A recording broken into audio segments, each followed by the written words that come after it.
യാത്രയുടെ പുതിയ എപ്പിസോഡിലേക്ക് സ്വാഗതം. ഇന്ന് നമ്മൾ പോകുന്നത് വാഗമണിലെ മൊട്ടക്കുന്നുകളിലേക്കാണ്. വാഗമണിലേക്ക് യാത്ര പോവുകയാണ് എന്ന് കേൾക്കുമ്പോൾ തന്നെ മനസ്സിൽ വരുന്നത് മൊട്ടക്കുന്നുകളാണ്.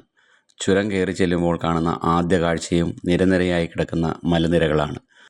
ബാരൻ ഹിൽസ് അല്ലെങ്കിൽ മൊട്ടക്കുന്ന് എന്നും അറിയപ്പെടുന്ന വാഗമൺ മെഡോസ് ഒരു വലിയ പ്രദേശത്ത് വ്യാപിച്ചു കിടക്കുന്ന ചെറിയ പുൽമേടുകളുടെ ഒരു ശേഖരമാണ്.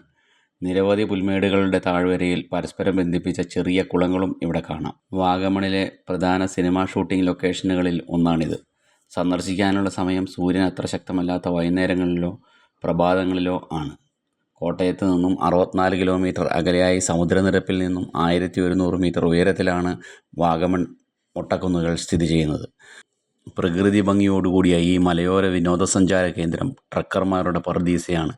ഇടുക്കി കോട്ടയം അതിർത്തിയിൽ പുൽമേടുകളും തേയിലത്തോട്ടങ്ങളും കലർന്ന ഈ പ്രദേശം ഇന്ത്യയിലെ പ്രധാന പാരിസ്ഥിതിക വിനോദസഞ്ചാര കേന്ദ്രമായി മാറുന്നു.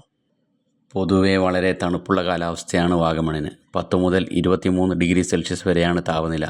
കണ്ണെത്താത്ത ദൂരത്തിൽ വ്യാപിച്ചു കിടക്കുന്ന തേയിലത്തോട്ടങ്ങൾ, പുൽത്തകിടികൾ, കോടമഞ്ഞ് തുടങ്ങിയവ വാഗമണിൻ്റെ മാറ്റുകൂട്ടുന്നു. മൊട്ടക്കുന്നുകളാണ് വാഗമണിൻ്റെ ഐഡൻറ്റിറ്റി. നമ്മുടെ മൊട്ടക്കുന്ന് യാത്രയുടെ ചിത്രങ്ങൾ ഇതിനോടൊപ്പം ചേർക്കുന്നു. Thank you.